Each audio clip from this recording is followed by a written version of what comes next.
že priemerná dĺžka ruského vojaka, životnosť je do 30 minút. Prehra ten, ktorý skôr skolabuje infraštruktúrne. Proste to je hra bank, ruská ruletka. Hej, a Rusi tak to budú hrať. Zmeniť Rusko na Severnú Koreu, zavrieť hranice, a ne, keďže dochádzajú peniažky, keďže deficit federálneho rozpočtu teraz za prvý pol rok bol 5,7.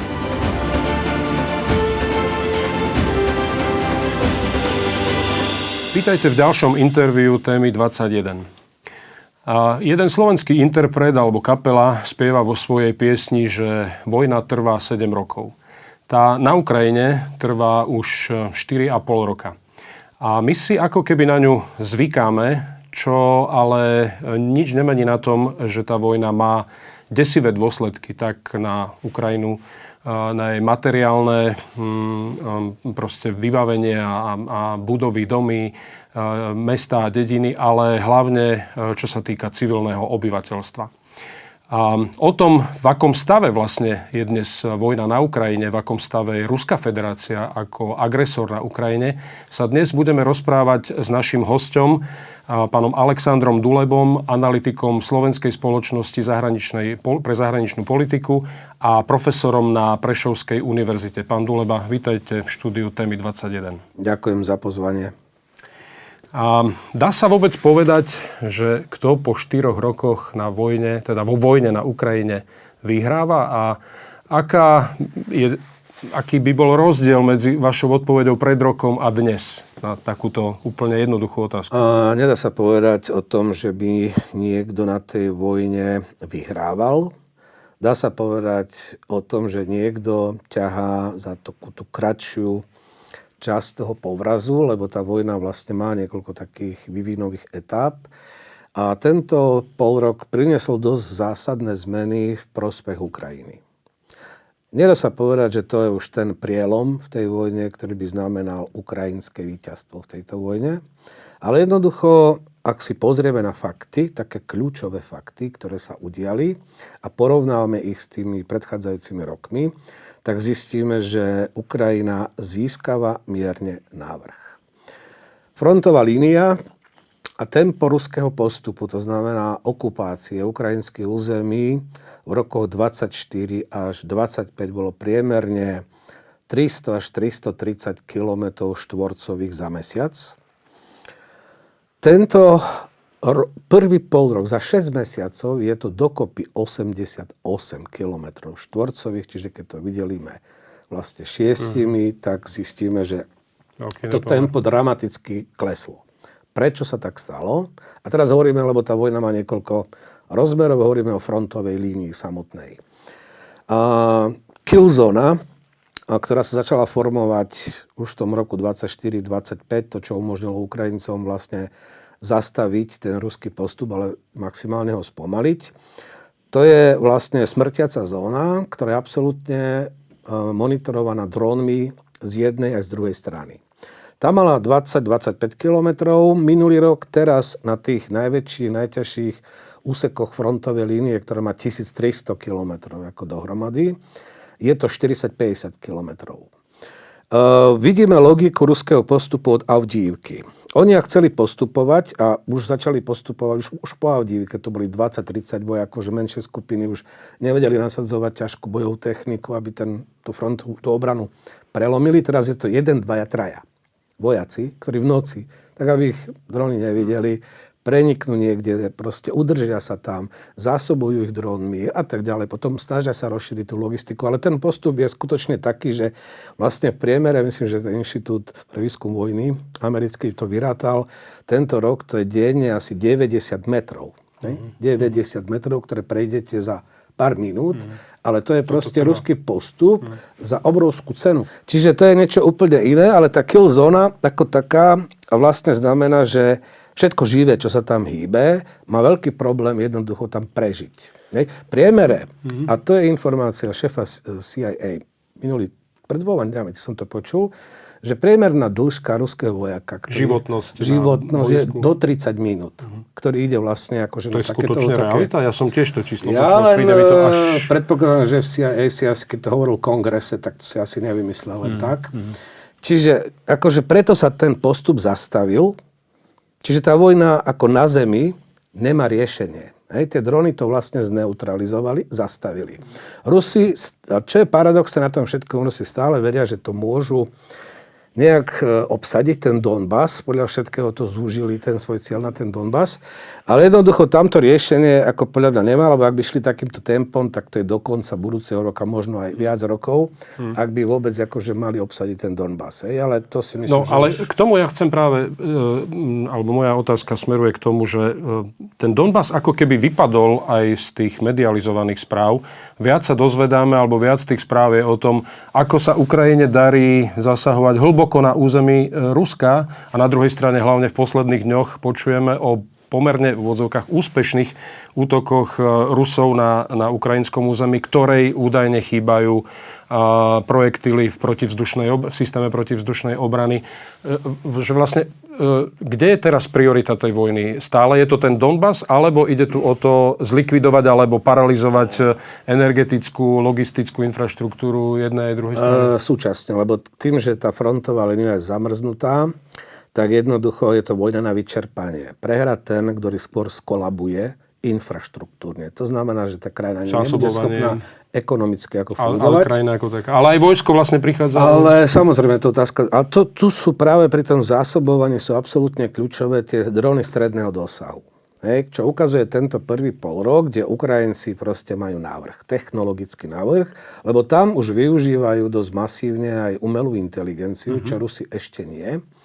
Príklad, hoci jeden z najznámejších príkladov, je to americký vlastne dron, Hornet, hej, ktorý vlastne funguje na báze umelej pamäti.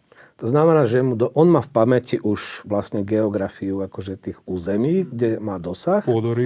A teraz mu zadáte cieľ, že nájdi tam cisternu, nájdi tam vlak alebo nájdi tank, niečo a on už vlastne ide podľa pamäte. Nemá, je to elektromobil, dronový čiže je tichý. To už nie sú tie mopedy, ktoré počuť akože jak motorky, keby išli. Iránske šahiny. Ale to väčšina tých mopedov, čo majú vlastne motor na palivo, hej, tak hučia ako motorky. Toto je tichučké, letí to veľmi nízko, dosah to má vlastne, keď ho podnesie matka 70 km, tak ďalších 150, to je cez 300 km. A to je celé to územie vlastne až po Krym. Hej. Týmito Hornetmi de facto Ukrajinci na 70% znížili prepravu cez trasu Novorosia, čo vedie z Rostova vlastne na Krym, akože po zemi, čím de facto izolujú Krym. Áno. Izolujú Krym, ako tam už nie je benzín, tam vlastne nefunguje voda. Aj to sú tie správy o elektrika, tom, že mnohí odtiaľ odchádzajú, lebo vlastne musia odísť. A život Maďar, veliteľ bezpilotných systémov, hovorí, že proste nechali voľný ten Krčský most, aby mali kade odísť. Hej. Lebo zhruba sa odhadovalo, že tam cez 500 000 ruských turistov vlastne prišlo ako kvázi na dovolenku a teraz sa museli začať pakovať v júli, pretože proste tam to akože nefunguje. Čiže to je paralizovaná krajina. To isté sa deje, lebo čo ešte akože je dôležité, hej? Okrem teda tých Hornetov majú iné typy. Oni proste rozdiel je v tom, že Rusi majú niekoľko typov tých dronov, veľkú výrobu, ale to sú 3 firmy, ktoré to vyrábajú vo veľkom. Ukrajinci sa dostali na ten istý počet dronov, ak hovoríme o všetkých typoch, to je 7 miliónov dronov robí teraz Ukrajina a Rusko ročne, ale s tým, že majú cez 200 firiem. Majú platformu Brave One. To je digitálna platforma, ktorá prepája frontovú líniu s vývojármi. Hej? A za 3 týždne sú schopní inováciu zavádzať do masovejšej výroby. Keď sa to vojakom osvedčí. Čiže preto... Ono sa to prejavuje aj v tom, že Ukrajina sa stáva už aj dodávateľom práve tejto dronovej tých technológií aj povedzme pre Blízky východ. Poviem to alebo, tak. Áno, to sú tie interceptory na šachidy. Vlastne oni majú úspešnosť ničenia tých iránskych šachídov cez 90%. A to je to, čo potrebujú krajiny zálivu. Čiže nie je patriotmi strieľať, ako Ukrajinci sa chytali. Drahými. Ukrajinci sa chytali za hlavy, keď za prvé 3 týždne, keď to začalo koncom februára v Iráne, ako tá vojna v Perskom zálive, tak že 11 000 rakiet do patriotov sa vystrieľalo, Ukrajinci sa chytali za hlavy, preboha, však jedna raketa do Patriotu stojí 4 milióny, tá najlacnejšia. Jedna raketa sa vyrába 2 roky Hej. Lockheed Martin, Američania sú schopní vyrobiť 800 kusov. Japonci majú licenciu, tak to robia až 70 kusov ako ročne.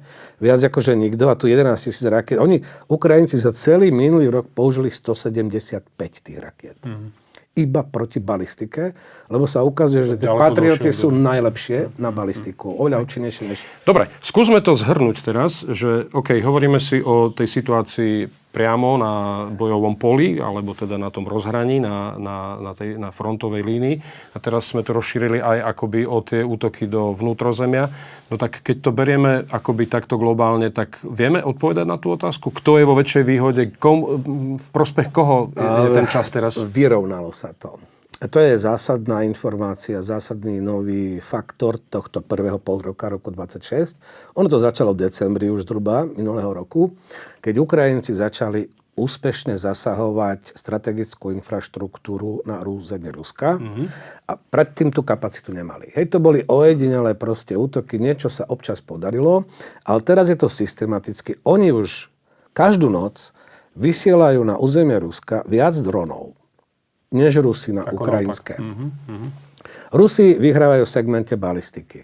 Hej. To je proste to, čo vlastne Ukrajinci kvôli tomu, že chýbajú tie strely do Patriotov, momentálne ako majú problém, ale už majú vyvinutú analóg. Už existuje analóg rakety do Patriotu Freja, protibalistické rakety, len tam je problém, že potrebujú radary, potrebujú navigáciu. Vzniklo už ukrajinsko-nemecko-francúzske konzorcium, ktoré vlastne vyvíja analóg Patriotu pre Európu. Na báze vlastne ukrajinských technológií a ukrajinského ako vývoja. Tam Francúzi, Nemci dodajú radary a navigáciu. Zbytok už majú urobené Ukrajinci. Len podľa posledných informácií z vedenia tej firmy Firepoint, ktorá to vlastne je taký kľúčový, zrejme producent kľúčových strategických zbraňových systémov pre Ukrajinu, že až budúci rok budú mať. Hej?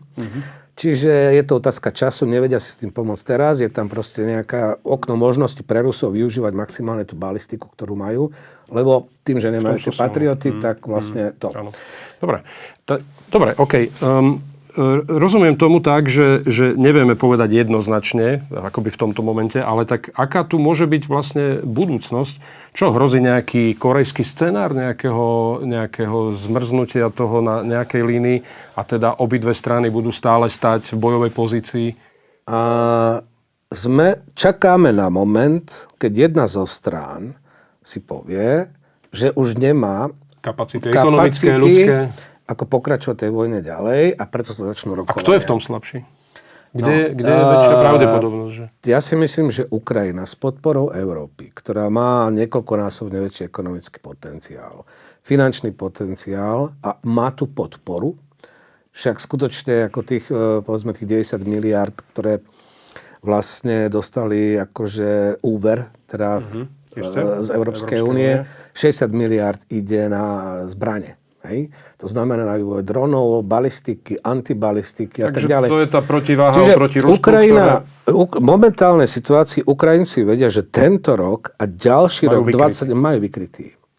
Vedia pokryť výdaje štátneho rozpočtu, dôchodkového systému, zabezpečiť armádu. Ukrajina hraničí s krajinami Európskej únie, zásobovanie proste funguje.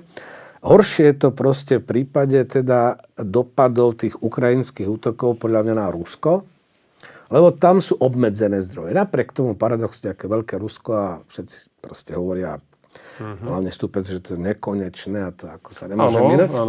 Lenže zoberme si, čo sa stalo tento prvý polrok, čo sa podarilo vlastne Ukrajincom s tými útokmi a prečo sa im to darí. Hlavne rafinérie. Oni vyradili z prevádzky 35% spracovateľské. A to sú ešte údaje. Dnes noci bol útok na rafinériu v Nižnom Kamsku, v Tatarstane, ešte nevieme, ako dopadol. Ale 35% spracovateľskej kapacity.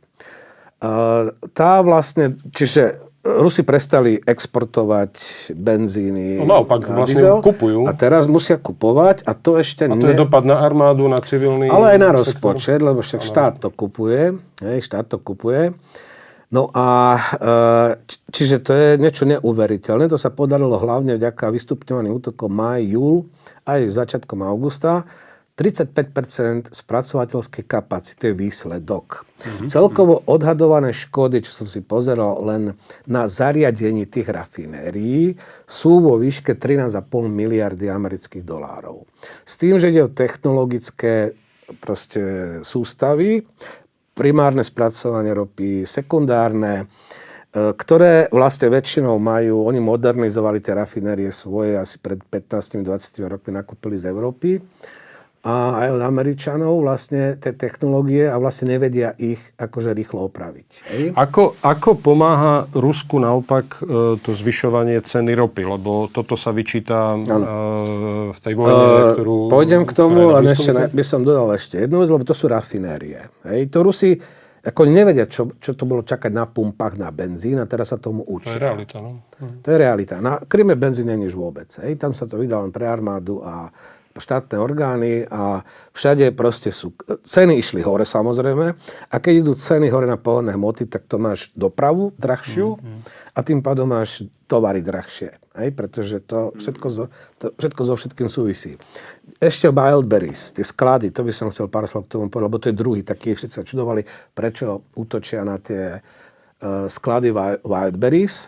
Tak online platformy v Rusku na obchodovanie generujú asi 8,5% HDP ročne. Wildberries z toho polovicu, má 45% podiel. Hej? Vlastne to, čo zničili vlastne tými útokmi ako majetok, čisto len majetok teraz, v prípade teda samotných budov skladov, to je asi 25%, zhruba 20%, to sú, ťažko to presne odhadnúť, tých kapacít skladovacích Wildberries. To je niečo cez 100 miliardy rubľov. To je teraz kurz deleno 81 a tak ďalej, čiže niečo cez 1 miliardu. Ale zároveň tovar, ktorý tam mali strední podnikatelia, v hodnote asi 700-800 miliárd rubľov. Hej. Väčšinou tí malí strední podnikatelia fungujú tak, že si berú úvery, nakúpia tovar, potom to predávajú a splácajú a tak ďalej. Problém má hlavne VTB banka, lebo to je útok aj na banky. To je niekoľkodimenzionálny útok, pretože prvé sú banky. Ak sa dostane Wildberries do krachu, on je úverová zaťaženie tej firmy 1,3 bilióna rubľov. Hej?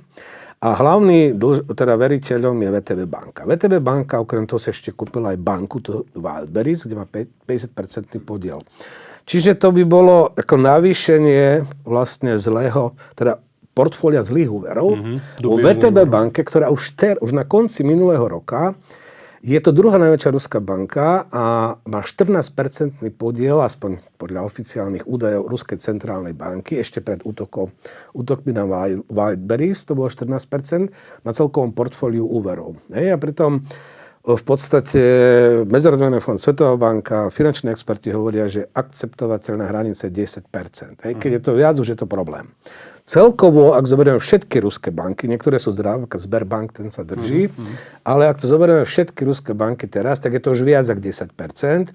13% spotrebných úveroch sú nenávratné úvery a 11% v korporátnych, to znamená, že právnické osoby. Čiže to je a plus spotreba. Lebo keď klesli príjmy z ropy, prvý kvartál tento rok o 45% porovnaní s tým, čo bolo minulý rok. Kvôli vojne v zálive im to vyrástlo teraz. Áno, to je to. V tom druhom kvartáli. Ale ak sa to spriemeruje, tak ten náraz je menej, napriek tomu je to menej 18 až 20% než z exportu ropy. Ale aby som to dokončil, čiže ťahuňom tej ekonomiky ešte, ktorá má rast 0,3%, za prvý pol rok ruskej, je domáca spotreba. Čiže ten útok na Wildberries je aj útok na domácu spotrebu. Ešte vysvetlíme, Wildberries je... To je ako ruský Amazon, firma, ktorá vlastne, ako je logistická firma, ktorá vlastne prepravuje tovary, zásobuje obchody, online nákupy. Logistická firma so 45% podielom na online obchodoch v Rusku. Dobre. Aké je riziko, aby sme prešli trošku do inej témy, alebo teda ten presah tej vojny, aké je riziko, že sa naplní niektorý z tých scenárov pomerne často opakovaných alebo varovaní, ktoré zaznievajú z úst mnohých predstaviteľov, či proste armády alebo politických kruhov, že v krátkej dobe sa môže udiať, že Rusko reálne zaútočí na niektorú z krajín Severoatlantickej aliancie. Ako stať sa môže všetko, pretože keď máte systém, kde rozhoduje jeden človek de facto a možno nejaký... Ale má na to ľudí, Rusko? Nemá. Práve to je tá vec. Lebo o tomto scenári je možné uvažovať ako o nejakom krajnom riešení, kebyže Putin sa rozhodne zdramatizovať situáciu. To znamená, že nebude schopný a ten vývin zatiaľ nehovorí o tom, že by Rusi jednoducho nejak tú Ukrajinu vedeli proste zlomiť alebo dobiť, alebo ja neviem čo. Keď bude mať podporu Ukrajina a Európy, tak jednoducho ona tú vojnu ustojí. Horšie je to s Ruskom. Tu sa uvažuje o scenári, a to hovoria aj Ukrajinci, keďže ten pomer strát, tento prvý polrok už je 8-1, neprospech Rusov. Hovoríme o živej sile. Keď to bolo, začiatok vojny bolo 1-1, 1,1,5, roky 23, 4, 5, to bolo 1-2, 1-3. Teraz je to 1-8 kvôli tej killzone, o ktorej som hovoril. Čiže oni majú si tie postupy, Putin má politický cieľ, akože musí povedať, že vyhral som vojnu, že som znovu dobil Donbass, hej. Takže oni sú ochotní platiť tú cenu, len už recruiting tých prvé kvartály tohto roku už nenaplňa akože tie straty. Hej? Tam už tie straty mesačne sú cez 30 000, 35 000. Ale jednoducho, čo boli údaje ešte za minulé mesiace, to bolo 27 000, pod 30 000. No dobre, a kde je tá odvaha? Čiže preto tu z toho Čiže ak chce pokračovať v tom, čo robí teraz, Rusi budú musieť mobilizovať. To znamená, že Rusku hrozí scenár, že ono, ak by chcelo ísť skutočne do už nie špeciálna vojenská operácia, lebo tá prerástla do plnohodnotnej vojny, to Rusi cítia už teraz doma, im tie drony lietajú proste nad hlavami a vybuchuje to proste po celom Rusku. Hej, ako Ukrajinci najúspešný zásah, najdlhší bol 2 500, to je Omská rafinéria, ale proste do 2 500. Takže vlastne nič nie je bezpečné? Nič v tomto okruhu do tých 2,5 až 3 000 kilometrov v podstate nie je bezpečné, lebo oni sú úspešní v tých útokoch kvôli tomu, že oni na to využívajú takisto umelú inteligenciu. Oni vyvinuli, akože tá umelá inteligencia, akože robíte útok, 400 dronov a chcete zničiť rafinériu Nižnekamsku. Z toho je možno polovica sú atrapy, čiže bez nálež, že to pustíte, ono to sa preukáže tá protizdušná obrana a ten systém umelej inteligencie vám povie, že obí sa to tak, jasné. ale stojí to. Dobre, ale vráťme sa Čiže nevedia to zastaviť, ale zase Ukrajinci to nemôžu dovoliť robiť každý deň. Útok na Moskvu, čo bol tedy úspešný útok, rafinéria Kapotni, ten dekel, ktorý odpalilo, no tak to akože bolo, Rusi tedy hlásili, že Moskva čelila 992 dronom. Hej. Aj keby z toho polovica boli atrapy, ale tie reálne dróny, jeden stojí 50-60 000. Čiže to je tiež ako nejaká Dobre, cena. ale vráťme sa k tej, je tu reálne riziko, že Rusko môže podniknúť takýto útok a aký zmysel by to malo? Riziko to je, pretože vlastne ak by povedzme Rusko zaútočilo na Estonsko, hovorí sa Narvská ľudová republika, tak to je proste akože ste jak Donetská ľudová, neviem aká Luganská ľudová, tak Narvská ľudová republika, čiže mesto na hranici s Ruskom. Čiže s cieľom vlastne ani nie, že akože pokračovať reálne vo vojne, ale jednoducho vyskúšať na to. Spoločnú reakciu. Znamená vystresovať a že teda už skončme. Proste to je hravá bank, ruská ruletka. A Rusi tak to budú hrať. Čiže to nemôžete vylúčiť ako krajné riešenie. Ale hovorím, čo hrozí Rusom. Ak Putin chce pokračovať v tom, čo robí teraz. Oni budú musieť v septembri začať s mobilizáciou, ale vlastne zaviesť vojnový stav, zmeniť Rusko na Severnú Koreu, zavrieť hranice, a keďže dochádzajú peniažky, keďže deficit federálneho rozpočtu teraz za prvý polrok bol 5,7 bilióna rubľov, ak sa zarátajú deficity subjektov federácie, ktoré vlastne de facto i tak dotuje ten štát, to sú ďalšie dva. A plán bol na celý rok 3,7. Čiže diera. Banky nechcú kupovať, on si vedia požičať iba doma. Od júna banky najväčšie. Sberbank otvorene zástupca šéfa Sberbanky, my to nebudeme kupovať za takúto cenu a v týchto podmienkach. Skade majú zobrať peniaze? Tlačiť. Dobre. Čiže, ale to je inflácia a tak ďalej, a tak ďalej. Čiže ako Wildberries, ale aj tie rafinérie ceny, akože tam sa začali procesy tej ruskej ekonomiky, ktoré podľa nemôžu ustať. Môžu ich ustať tak, že urobia Severnú Koreu, zavrú hranice a proste budú povolávať ľudí do zbrane. Hej? Pretože inak majú na to, aby si ich platili, ako doteraz. Poďme v závere na tú ukrajinskú stranu. Boli sme svedkami toho, ako prezident Zelenský nedávno vymenil vládu takým pomerne neštandardným spôsobom, rýchlym a pod tlakom veľkej teda aj kritiky. V akom stave vlastne je dnes tá politická scéna na Ukrajine a je Zelenský stále tým dôveryhodným lídrom, ktorý môže poviesť tú krajinu ďalej do nejakého záveru vojny alebo... Takto. Posledné prieskumy verejnej mienky ešte pred odvolaním vlády, ktoré boli, hovorili o tom, že ak boli voľby najbližší týždeň, tak by ich vyhral Zelenský so ziskom 22,3%. Druhé miesto generál Zálužný. Zálužný, ktorý je bývalý šéf. Áno, bývalý náčelník generálny štáb. A potom Budanov, čo je vlastne teraz šéf kancelárie, bývalý šéf vlastne vojenskej rozviedky. No a teraz tam pribudol Fedorov. To je minister obrany. Mladý chalan. To je ten minister s tou vysokou podporou alebo popularitou? Obrovskou, pretože vlastne tie zmeny, ktoré som sa snažil popísať za ten prvý pôrok a to, že Ukrajina má asymetrickú technologickú odpoveď na klasickú ruskú prevahu v počtoch živej síly v technike klasickej, čiže dróny. Toto vlastne sa pripisuje, a ja s tým súhlasím, ako veľká zásluha práve Fedorovovi. Fedorov je to ajťák, mladý chalán, ktorý bol z Zelenského týmu od roku 2019. On mal na starosti jeho volebnú kampaň. Potom bol minister informatizácie a vlastne to, čo majú teraz Ukrajinci, modely umelej inteligencie. Oni od začiatku, vďaka nemu, jak začala vojna, oni zriadili platformu Delta. Je to unikátna platforma, kde zhromažďujete informácie z bojov, skúsenosti, techniky a terén, lebo tie hornety teraz dostávajú do pamäte to, čo je už načítané v tej Delte. Čiže mapujete si vlastne terén boja, všetko vyhodnocujete a používate systém umelej inteligencie. To, že vedia zasahovať tie sklady Vajblery z rafinérie v Rusku, to je vďaka tomu, že majú tie modely umelej inteligencie, ktoré im umožňujú obchádzať tú protizdušnú... A to je všetko vďaka povedať, že to je vďaka digitalizácii. Teda ale aj tie dróny stredného dosahu, ktoré ničia tú logistiku. A Fedorov, všetky tie úspechy boli spojené vlastne s jeho menom. Hej. Ako ajťák sa stal ministrom obrany. Hej. A jak sa stal ministrom obrany, čo tam bol 6 mesiacov, to bolo akurát... Tak naplno sa prejavilo. A naplne sa prejavili tie drony ďaleko a tak. Ale problém bol Fedorova v čom? A on to aj vysvetlil v rozhovoroch, ktoré dal už po svojom odvolaní, ale stále si myslí, že sa vráti naspäť, že siahol na tendre. Hej. Že vlastne funguje to tak, že teda povedzme, máte 30 miliard eur z Európskej únie, hej, na zbranie. To zodpovedné je ministerstvo obrany, ktoré administruje ten nákup. Objednávky si dáva armáda. No armáda si chcela nakúpiť viac munície. A Fedorov povedal, že ne, budeme kupovať viac dronov. Hej?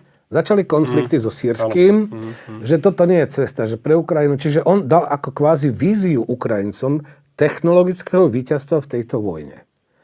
A bol zastavený. On sám povedal, že jednoducho tam musel byť obrovský tlak na Zelenského, lebo on zrušil nejaké kontrakty s firmami, ktoré už mali dohodnuté kontrakty na dodávky munície. Hlavne išlo tu muníciu, lebo tam bol spor munícia versus drony. Tak vlastne zrušil tie tendre, čiže tie firmy, ktoré viete, lebo zase keď vyrábate, investujete a viete, že ten štát to bude kupovať, tak musíte mať záruku. A Fedorov vlastne na toto siahol a tým si vyvolal v podstate obrovský tlak proti sebe, ktorý teda došiel zrejme až k Zelenskému a Zelenský sa rozhodol pre tento riskantný krok. Prečo hovorím politicky riskantný krok? Lebo už po odvolaní vlády, a tam sa zdalo, že kľúčové bolo odvolanie toho Fedorova, lebo to najväčšie peniaze, vlastne, ktoré tam sú akože v obehu, tak boli prieskumy verejnej mienky o dôvere politikom. Najväčšia dôvera Zálužný, ten vyletel po tejto kríze s Fedorovom. Takže ak by boli voľby... Tak by vyhral Zálužný. A druhé miesto Fedorov, akože druhý najdôveryhodnejší, a potom Budanov, Zelenský 6. v poradí. Dobre, záverečná otázka. Je Zelenský už v nejakej polohe človeka, ktorý tak trochu manipuluje týmto politickou scénou, aby sa udržal pri moci? Viete čo, on je šikovný politik, stratég, intuitívny, perfektná komunikácia, retorika, to všetko vie. A je tak to dobrý to má aj z stratég. minulosti? To má.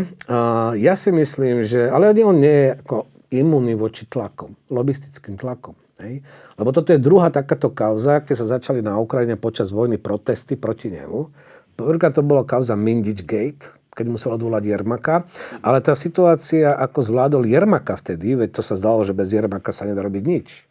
Hej, ale tam on odvolal Jermaka, stabilizoval situáciu v parlamente, znovu ako dal do poriadku tú svoju frakciu, aby nemusel robiť koaličnú vládu, hej, alebo aby boli väčšinové hlasovania. Inkorporoval Budanov, lebo Budanov bol taký vojak, hej, mal výsledky, takže zase Budanov bol vtedy to, čo je teraz Fedorov. Hej. On mu ponúkol miesto šéfa administrácie. Zelenský ponúkal Fedorovovi tiež pozícii podpredsedu vlády, ale Fedorov povedal, on chce byť len minister obrany. Dobre. Otázka je Zelenský stále dôveryhodným politikom pre západných spojencov? Veľmi krátko. Ja som presvedčený. Majú z nejakú skúsenosť, akože sú tam problémy všade, ale aj to, že sa odhaľuje korupcia, to, že ten takže inštitúcie fungujú. A to znamená, že tie inštitúcie tam fungujú. Hej? OK. Dobre, to bola odpoveď na moju poslednú otázku. Ja ďakujem nášmu hosťovi, Alexandrovi Dulebovi, že prišiel do štúdia Témy 21. Ďakujem za pozvanie. A my tému samozrejme budeme veľmi pozorne sledovať. Sledujte nás na našej web stránke a YouTubeovom kanáli Témy 21.